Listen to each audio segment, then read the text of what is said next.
Good evening.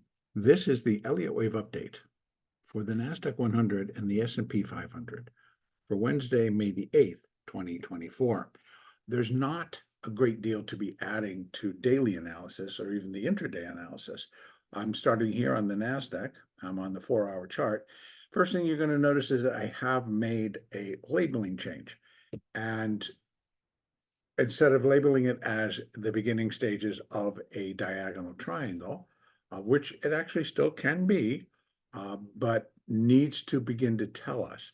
And right now I'm presenting another, which is not a diagonal, but still, just a 5 waves up to put in a minor 5th wave.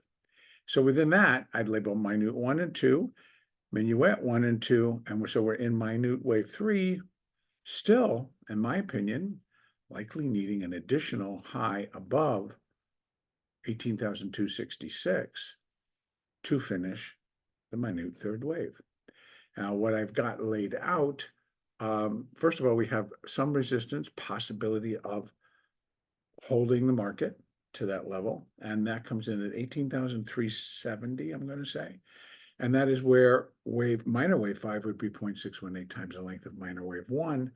Not the most common, but could provide some resistance, at least for 3.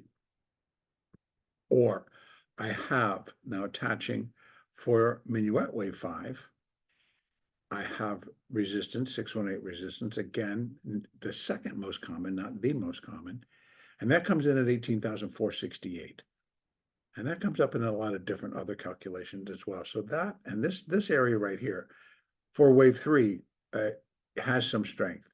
Outside where this minuet wave 5 would be equal to minuet wave 1 is 18,713. That takes us up into new high territory. A little bit more strength would be evident, that would give strength to the market pulling back and then going up one last time up into this, what I think is a stronger resistance to complete it. So we shall see. But right now, for tomorrow, I'm going to bring this down. Let's take a look at the hourly chart to see what all of this looks like on the inside. So kind of like, A, B, 1, 2, 3, 4, 5, maybe. And then it's a wave 4. We can run fibs, just some straight retracements here. And we're taking a look at today. It really kind of hovered around, challenged a little bit the 0.236 level, and that would just be a wave 4. Minuet wave 4 was still that additional rally needed to complete the 3rd. So there's a strong possibility we end up down here. A little bit stronger selling, and we end up down here. And that would be A, B, 1, 2, 3, 4, 5, C. And then this 4 would get moved down, and that would change these. If this ends up dropping an additional 140, over 100 points, yeah, my brain slows down, then these are going to change as well because they're connected. Anyway, those are the possibilities. That's what I'm kind of looking at. We're going to let the market play out. I'll drop it down to the 15-minute, see if we get any stronger hints about direction. And again, nope. So again, we could be A, B, 1, 2, and we're starting to come down in the 3rd. And right at the end of the 2nd hour, in fact, it's still open. The market did sell off real quick down to here. And now it's kind of like, well, we don't know. But the pattern suggests 1, 2, 3. And that's 15-minute. But that can happen when Globex opens. It can happen overnight. Asian markets, European markets, all before we even get there. It could be down here complete and then already starting to head back up. Because remember, if I take it back out, all we'd be looking for is an additional little bit of a C wave. Right? This would be A, B, 1, 2, 3, 4, 5. And maybe that could get us all the way down to here. Put a C under it, stick this 4 down here, and we're off. It seemed to be what they did today. This was coming in. So this is just about an hour and a half before our opening, hitting the session lows, and then suddenly just start buying and don't stop till this afternoon. So that is the Nasdaq. Let me bring this back out to that 4-hour chart, and let's take a look at the moving averages. I believe there's not going to be too much to add. We still have the 200 right stuck, and that 50 now looking more determined that it's going to break the 200. You have to kind of give it that it's got a little bit of a slope to it. So I would think that it could go. And if it does, it's going to add support for the upside to kick back in. All right, let's go over and take a look at the S&P. And open that up again, 4-hour chart. Same count exactly. And same here, 1, 2, 1, 2. And I actually forgot to do this on the Nasdaq. In fact, let me just go back and do that. So I have to think, did I even do that? I did not. I apologize. I forgot. I got to run one more set of fibs. And this would be for minute 3. There we have it. So now we got a very strong, actually right here, for wave 3, for minute, and also the minuet 5 to finish the minute 3. All up in here, 618. On this one comes out at 18,468. And then we have 412, which is this minute. And then we have 369, which is just the minor. So actually this is nice for a cluster, and targets to finish not only the internal, but then again, the minute wave 3. All right, let's go over S&P. Same deal, 1, 2, 1, 2. We're in the third, coming down in a fourth. This one looks a little bit like, okay, we don't need any more downside. And that makes it interesting, right? Because if this is just going to be ABC and we turn from here, well, first up we have 5250. And again, that would be knock, knock, knock time 2, or second time, on that call wall. In the SPX, it's at 5200. In the ES, it remains about 5227. So you look at the 25s in options. And so it's, yeah, it's knocking on that door one more time. We'll go through. The resistance suggests that they will push through it, but then come back. And how that's going to happen, here we have 1, 2, 3. This would be 4. If we go from here, this would be 4, and then we go up in a 5. And then that would complete minuet wave 5 and minute wave 3. So it could happen here. Here is 1.618, which is 5287. If we get a really decent little pop, that brings us up to where minute wave 3 would be 1.618 times the length of minute wave 1. And so that fits. This one carries a little bit more strength for me, because this is the primary. It's been above it once, and I would expect it to do it again.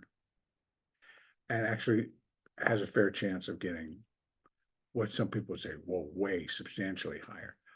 But whether it fails from here or whether it fails from here or here, it's still, I think, going to be the same deal. Something's going to push it. Something's going to force it. I don't know what it is, but something will. In any case, here back in the S&P, so what's for tomorrow? If it continues to go down, let's drop it down to the hourly and take a look. If I'm just kind of peeking, see, it does. You know, here we have ABCA, ABCB, and we still probably could get, and that would just really require a new low below 51.88, 51.89, and so we have 86 right here, that should be some support. It was resistance coming up, should be support coming back down. And then, of course, if it really starts to go, then we do have as well support at 51.68. And just a little bit higher, but that in that whole hood right there. So, and that could then be wave 4, and that's where we take off and we start to climb. And then we'll be able to measure minute wave 1 to minute wave 4 to put in wave 5. So I've got to wait because it could be there. That's how I had it for the Nasdaq. But then this needs to pick it up. So I'll wait, but that would be the calculation for wave 5. You go there to there, and then you take it over to here. So it's under the extensions tool, at least in the TOS platform, and you just move it over, put it on wherever the 4 ends up, whether it's there or whether it's somewhere in here. And then that'll give you wave 5. Let's take it down to the 15, just to sometimes you get a little bit of a hint inside. It's exactly the same, isn't it? A, B, C, A. Well, interesting. A, B, C. This appears, right? A, B, C, B. Looks more like a little 5 waves up, which puts this down to a 4, and this is 1. And coming close could be an ABC 2, and then we just start to go in the 3rd. So if we come all the way down to the 15-minute, the proving is going to be very quick here, I believe. You know, may sit here overnight, but quick in terms of by the time we really get going tomorrow, we should have a clearer picture for is the direction going to be finish the small 4, or 4 is done and we're now moving higher, and that kind of gives that hint.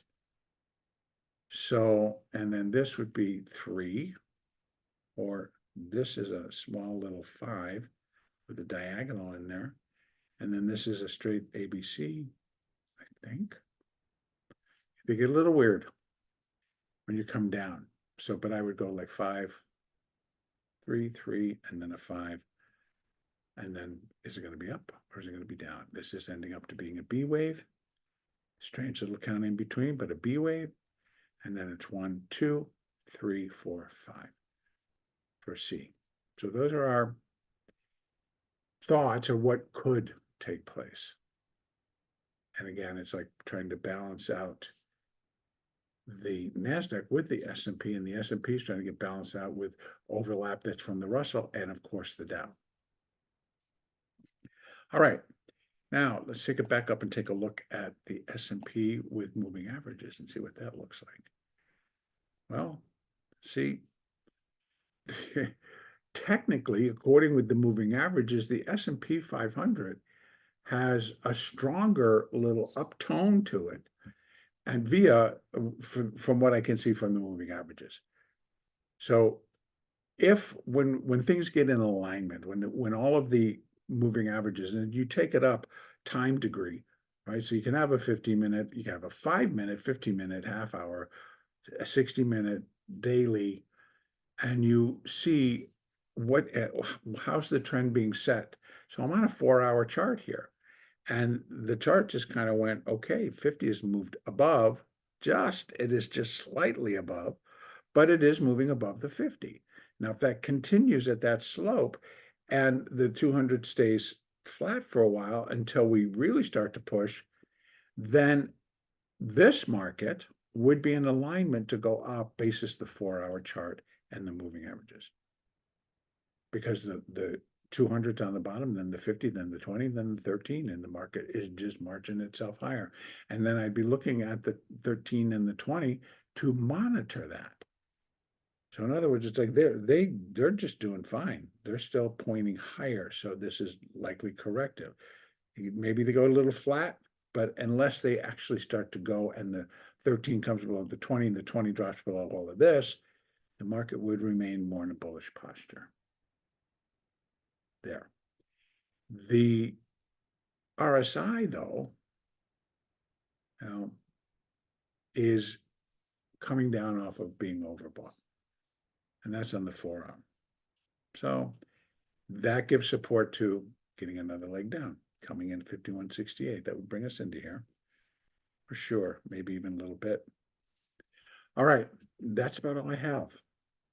And for anything, let me just double check for tomorrow and see what, if anything's coming out on our economic calendar. On Thursday, we have initial jobless claims period, end of story, 8:30 a.m.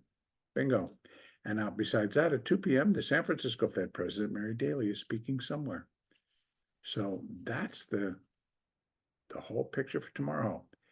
So again, initial jobless claims, yep, there will be artificial intelligence already in action via algorithms, and they will interpret that. And so I think a lot of it could be just we're giving it a test to see what happens. And I've been wondering, because all of a sudden you just see the thing go wee, right? And then stop and drop in the opposite direction. So we'll see what happens. Hope you have a great evening. Have a great trading day tomorrow. Next update will be on Thursday, May the 9th.